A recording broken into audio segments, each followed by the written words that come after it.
Sejam bem-vindos a mais um podcast Team. Eu sou a Camila e hoje estamos com a Mirella. Oi, gente, tudo bem? Com o Lucas. Eu, Lucas, novamente aqui com o lenço dos desbravadores. Sou um desbravador, é isso aí. E nosso convidado de hoje, Pastor Leandro. Que legal, muito obrigado pelo convite. Gente, vai ser uma bênção, fica ligado aí, viu? E não se esqueça de curtir e compartilhar os nossos vídeos. Bem-vindo ao podcast Team, da Igreja Adventista Central de São José dos Campos. Estudamos a cada semana lições para seu crescimento espiritual. Reserve um tempinho do seu dia, estude com a gente e fortaleça sua caminhada com Jesus. Querido Pai Celestial, suplicamos a Tua bênção, Senhor, ao entrar no assunto da lição, que nós possamos compreender esse assunto e aplicar, Senhor, aqueles ensinamentos para a nossa vida prática. Esteja conosco. Em nome de Jesus. Amém. E hoje, pessoal, estamos aqui na lição 4, que tem como título Fé Notável. As boas novas revelam como Deus nos declara justos diante dele, o que, do começo ao fim, é algo que se dá pela fé, como dizem as Escrituras. O justo viverá pela fé, Romanos 1,17. Camila, esse texto é maravilhoso, viu? Porque fala que a nossa fé é justamente aquilo que nos faz apoderar da salvação. A Bíblia fala assim, né? Nós somos salvos pela graça mediante a fé. E a lição dessa semana vai falar sobre Martinho Lutero, grande reformador, que trouxe exatamente esse assunto para nós, né? Antigamente, vocês sabem que as pessoas compravam a salvação por meio de indulgências. A igreja ensinava, você acredita nisso? A igreja ensinava isso, que para você ser salvo, você teria que pagar uma quantidade, um valor para receber a salvação. Aí Martim Lutero veio, trouxe ali as informações bíblicas necessárias para que a gente não acreditasse nisso. Olha que legal. É sobre isso que nós vamos falar na lição de hoje. Quem foi Martim Lutero? Martim Lutero foi um monge católico. E Martim Lutero tinha muita vontade de ser salvo, né? Mas só que quando ele olhava para si mesmo, ele não via condições de ser salvo. Ele se via um pecador miserável. Sabe o que ele fazia? Ele se cortava, porque ele achava que ao maltratar o corpo, ao fazer o corpo sofrer, a alma seria purificada. Então ele se cortava, ele subia de joelhos as escadarias do templo, da igreja, olha só, fazia penitências, justamente para tentar agradar a Deus. Ele achava que com isso ele seria salvo. Porém, por causa desse tormento, ele não vivia feliz. Aqui a lição traz inclusive a história de que a sua esposa, né? A sua esposa via aquela situação de Lutero, angustiado daquele jeito. Um dia ela se vestiu de preto e ele perguntou: você está de luto? Sim, estou. Mas quem morreu? E ela disse: Deus. E Martinho Lutero olhou para ela assim: não, Deus não morreu. Então, por favor, ela disse, então, por favor, haja como se ele estivesse vivo mesmo, porque você está agindo como se Deus estivesse morto. Então, Martinho Lutero entendeu que ele deveria mudar, ele deveria buscar algo para lhe trazer paz. Aí ele foi para a Bíblia. Olha só, lá em Romanos 1, verso 17, ele encontrou a resposta para a sua aflição. Lá diz assim: a salvação é um presente da graça de Deus. Vamos ler esse texto, Romanos 1, verso 17? Quem pode ler para mim aqui na Bíblia? Lê para nós, para mim, por favor, o Camilo. Então lê você, Mirella. 1,17. O que diz lá? Qual foi a descoberta que Martinho Lutero fez nesse texto? Visto que a justiça de Deus se revela no Evangelho de fé em fé, como está escrito, o justo viverá por fé. Então, a justiça de Deus se revela pela fé, de fé em fé. E o justo viverá pela fé. Então, nós somos justificados pela fé. Agora eu vou perguntar para vocês, me ajudem aí. Viver pela fé me faz viver despreocupados com boas obras? O que vocês acham? Então, se eu sou salvo pela fé, Lucas, então eu posso fazer o que eu quiser? Posso pecar à vontade? Me ajuda aí. Desenvolva esse pensamento para mim. Não, porque Deus ensina na Bíblia que a gente deve ter uma boa conduta, uma mordomia cristã. Legal. Não adianta você ter fé e não praticar aquilo. Você lembra de algum texto, Mirella, que contradiz isso aí que eu estou falando, que viver pela fé e esquecer de fazer coisas boas? Lembra, Camila? Você lembra daquele texto assim, a fé sem obras é morta. Né? A fé sem obras é morta. Então, não dá para você pensar que você está seguro porque você tem fé e ainda praticando coisas ruins, más obras. Continuar na prática do pecado. Então, isso não é seguro. Isso não é seguro. Claro que Deus perdoa. Deus perdoa a gente? Sim. Claro que perdoa.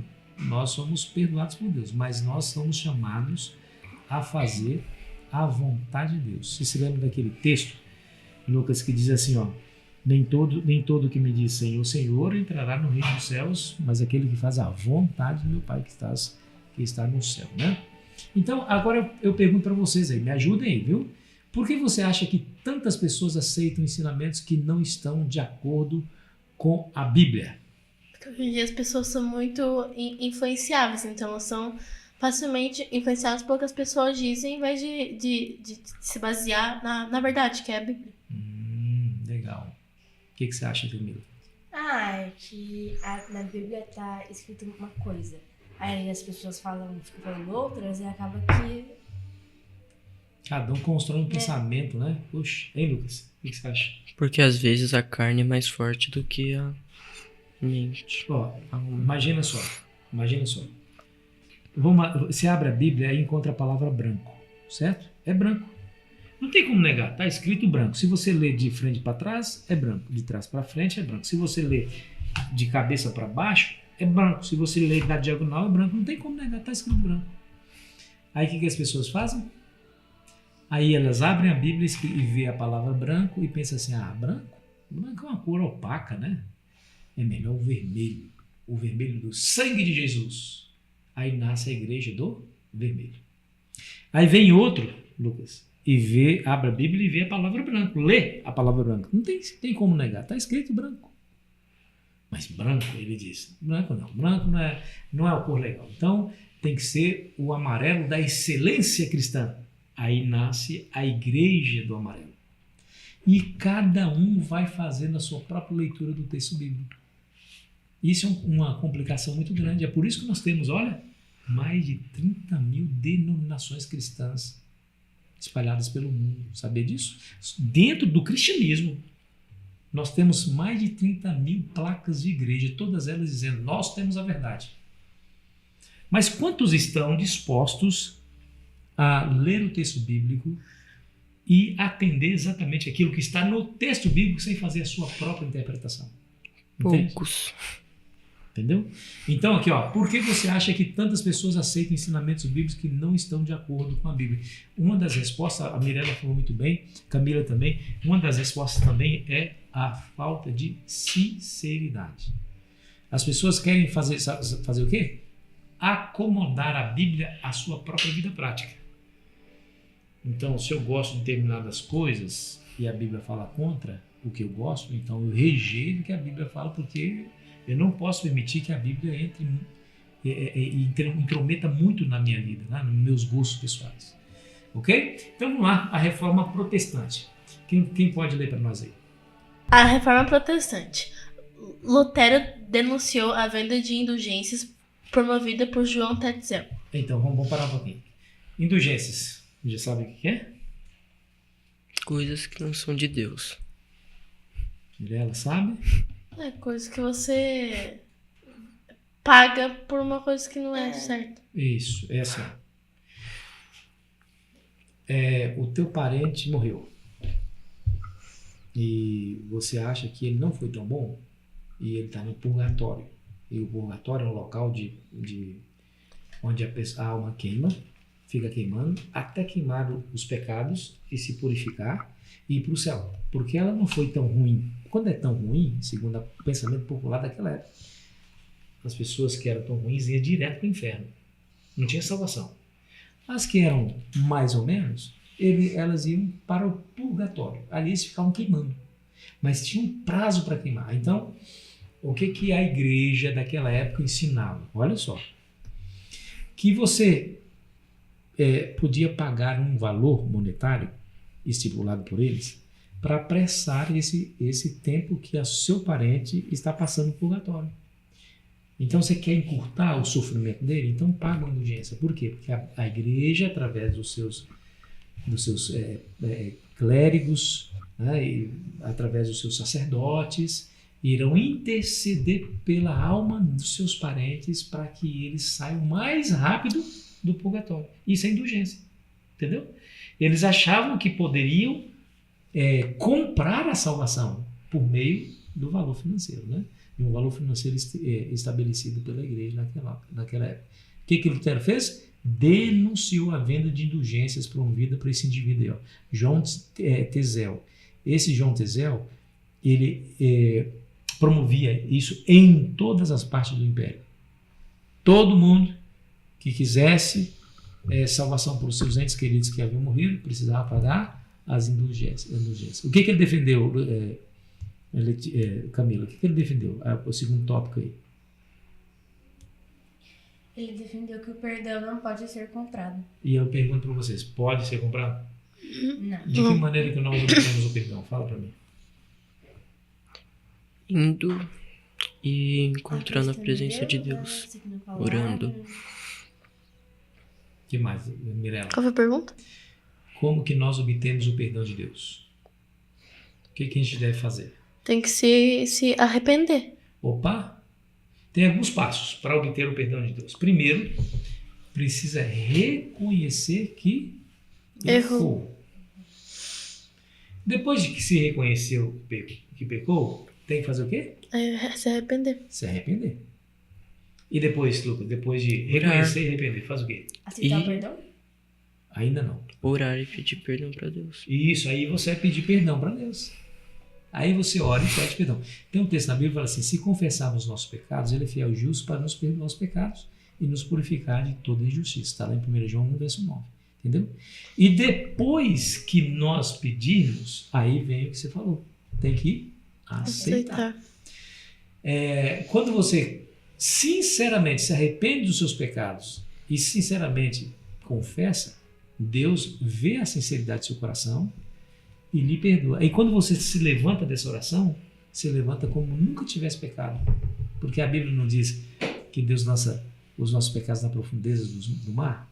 Uhum. Então, ele se esquece, totalmente esquece. Então, olha o que ele fez. Martinho Lutero defendeu o perdão, que o perdão não pode ser comprado. Ele é obtido por meio da fé, por meio do sangue de Cristo. Vá a Jesus que ele tem um perdão para te dar gratuitamente. O que mais? Lê para mim aqui, Lucas. A Bíblia tornou-se a única autoridade para a fé. E o que vocês acham sobre esse tema aí?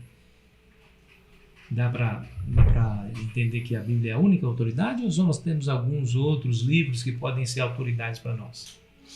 Só a Bíblia.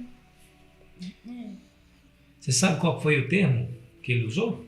Sola Scriptura, em latim. Sola Scriptura significa somente a Bíblia. Camila, somente a Bíblia é a única regra de fé. Nós não temos nenhum outro livro que nos conduz às doutrinas que Deus quer que nós sigamos. É somente a Bíblia, né? Então ele defendeu isso e ele bateu firme nessa tecla, né? Por isso que ele convidou os cristãos a se voltarem para as Escrituras. Aí vem a pergunta, quando a tradição entra em conflito com a Bíblia, qual deve ser a nossa referência? A Bíblia. A Bíblia, né? Por quê? Porque ela é verdade. Mas se eu falar para você que ela não é verdade? Como é que você me prova que ela é verdade?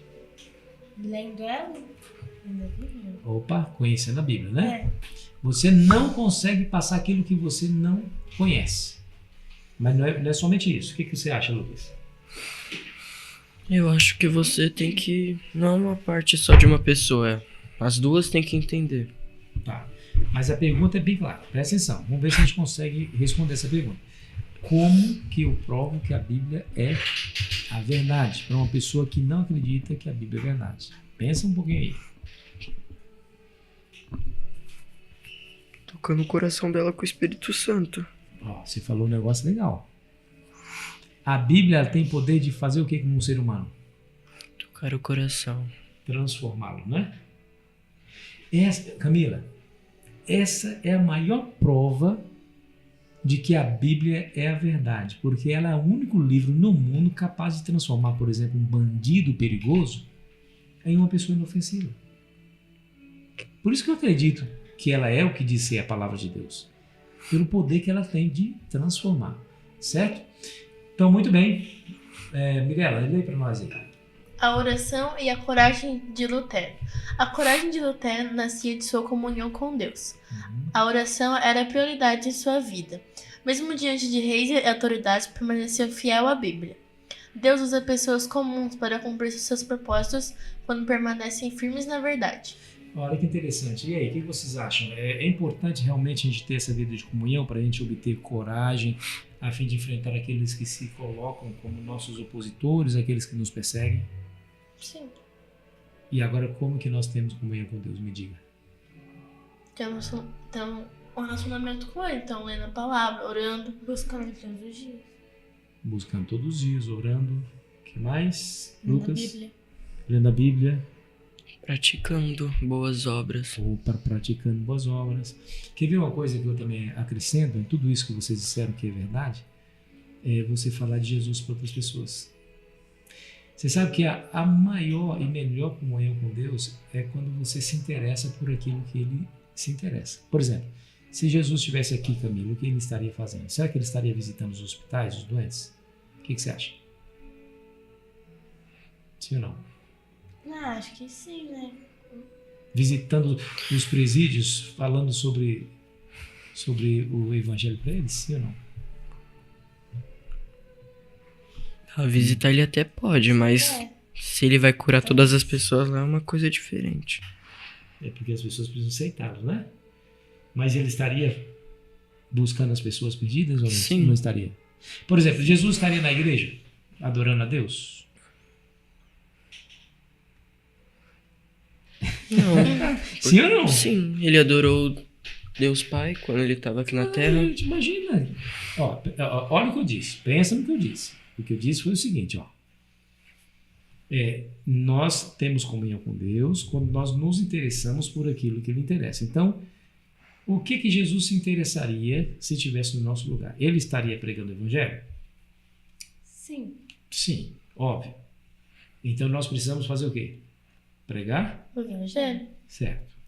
E Jesus estaria adorando a Deus na casa de oração, que é a igreja? Sim. Vocês estão com medo de falar. Sim. Claro, gente, que estaria. Olha o que é. Vamos lá. Abre aqui para mim. Lucas capítulo 4, versículo 16. Vê lá. 4, versículo 16. O que diz aí? Aí nós vamos ver quais são os interesses de Jesus para nós, aí você vai entender que comunhão é fazer exatamente aquilo que Jesus quer que nós façamos. Fala aí. Indo para Nazaré, onde fora criado, entrou num sábado na sinagoga e, segundo seu costume, levantou-se para ler. Ele entrou no sábado aonde? Sinagoga. E sinagoga é como se fosse a igreja. E foi no sábado segundo o seu costume. Então, se era costume de Jesus na igreja, isso quer dizer que ele ia sempre, né? O que você entende por costume, Lucas? Costume é uma coisa que você já está... Uma coisa que você faz com frequência. Você faz... É um hábito. Assim. É um hábito. Por exemplo, você tem costume de escovar os dentes? Rotina, sim. Eu espero que sim. Sim. Camila, você tem costume de tomar banho todo dia? Sim. Eu espero que sim. Você sabe que tomar banho todo dia é uma demonstração de amor ao próximo, você sabe, né? Então é importante, não é? Então, o costume é aquilo que você faz sempre. É aquilo que você faz sempre. E Jesus diz na Bíblia que ele ia no sábado na sinagoga segundo o seu costume. Então, é fazer aquilo que Jesus fazia. Então, é ter comunhão com Deus através da oração. A oração era prioritária na vida de Martinho Lutero. Mesmo diante de reis e autoridades, ele permaneceu fiel à Bíblia. Ou seja, um dia, ele disse assim diante do tribunal que o estava julgando. Ele diz assim, é preferível um único texto da Bíblia do que a decisão de 1000 concílios. Eu prefiro um único texto da Bíblia do que a decisão de 1000 concílios. Olha que coisa interessante. Ter coragem para enfrentar os seus inimigos que tinham poder de matá-lo ele só obteve quando ele buscou em Deus, em oração, buscou essa força em Deus, né? Então Deus usa pessoas comuns para cumprir seus propósitos quando permanecem firmes na verdade. Lutero era um monge católico. Lutero, ele tinha muito temor de Deus no coração e ele queria fazer a vontade de Deus. No entanto, para que ele tivesse coragem de assim fazer, ele buscou a Deus em oração. Então, se Martinho Lutero vivesse hoje, quais práticas ou ideias você acha que ele confrontaria à luz da Bíblia? Agora, eu quero que vocês me ajudem aí. Se ele tivesse hoje, se fosse hoje o tempo de Lutero, se ele tivesse aqui, quais práticas que as pessoas estão acostumadas a fazer que ele diria assim, não, está errado porque a Bíblia está dizendo ao contrário? Aguarda do domingo, como o dia santo. Não guardar o sábado. Não guardar o sábado. Legal, o que mais? Imoralidades. Opa, imoralidade, né? E ele ia chamar as pessoas de volta à Bíblia quanto à pureza. Não é, Lucas? A salvação não pode ser comprada nem conquistada. Ela é recebida pela fé em Jesus Cristo. É isso aí. O que mais? Olha o que Martinho Lutero falou. Diga aí para mim, Camila. Minha consciência está cativa à palavra de Deus. Gente, coisa maravilhosa essa frase aí, né? Minha consciência está cativa, ou seja, ela está escravizada. A minha consciência está escravizada a quem? A palavra de Deus. Não é Nossa, não é a filosofia humana, não é? Não é a tradição humana. A minha consciência está escravizada, cativa à palavra de Deus. Se a palavra de Deus me mandou para a direita, para onde que eu vou? Pra Para a direita. direita, ora. Então eu preciso obedecer a palavra de Deus, né? E aqui, Mirella? A Bíblia, e a Bíblia somente deve ser a regra de fé e doutrina. Ellen White. Ellen White, quem disse isso aqui? Sim. Muito bem, a Bíblia e a Bíblia somente. Se alguém, alguma pessoa chegar para você e falar assim, mas os adventistas creem nos livros de Ellen White, além da Bíblia. Nós cremos nos livros de Ellen White, mas nós não cremos que os livros dela têm a mesma autoridade do que a Bíblia. A Bíblia é a nossa única regra de fé. Nós temos 28 crenças fundamentais, certo? São as doutrinas da igreja. Mas nenhuma das crenças fundamentais, Lucas, que a Bíblia defende, quer dizer, que a igreja defende, foi construída baseada no que Ellen White disse. Não, nenhuma. Zero. Todas as nossas doutrinas foram tiradas da Bíblia e elas são essencialmente bíblicas. Somente a Bíblia é a nossa única regra de fé. E essa foi a frase que ele mais disse. A Bíblia e a Bíblia somente, tá vendo? Deve ser a nossa regra de fé e doutrina. Não os livros dela. Os livros dela é um auxílio à Bíblia. Quer dizer, auxílio nosso para nós nos conduzir à Bíblia. Quando você abre os livros de Ellen White, você entende melhor a Bíblia. Então ela te leva para a Bíblia para você entender a Bíblia. Ok? Agora, em que sua consciência está fundamentada? Na palavra de Deus ou nas opiniões que ouve diariamente? E qual é o perigo de se construir uma consciência baseada nas opiniões que você ouve diariamente? Porque que as pessoas falam, elas não têm uma base, né? Então elas falam que dão na cabeça delas, na telha. Se você seguir a Bíblia, você vai chegar ao lugar certo. Muito bem, porque a Bíblia é a única infalível, né? Gente, foi isso que nós estudamos. Olha que bacana, né? Tanta coisa boa que nós aprendemos, tiramos de lição para a nossa vida. E você que está em casa, o nosso desejo e nosso apelo é para que você faça como Lutero. Olha, se você tiver que escolher entre a filosofia humana e a palavra de Deus, fique com a palavra de Deus. O ser humano, todos eles são falhos, todos nós somos falhos. Agora a palavra de Deus, ela foi aprovada pelo próprio Deus e está aí pelo teste do tempo, viu? As pessoas passaram e a palavra de Deus ainda continua firme. Que Deus abençoe você. Foi um privilégio, uma alegria estar com vocês nesse momento, nesse podcast. Chegamos ao fim de mais um podcast. Muito obrigada a você que assistiu e obrigada também, pastor, por você ter vindo aqui com a gente. Que legal. Eu amei o convite. Podem me convidar quantas vezes vocês quiserem, viu? E não esqueça de curtir e compartilhar nossos vídeos. Até a próxima. Tchau! Tchau.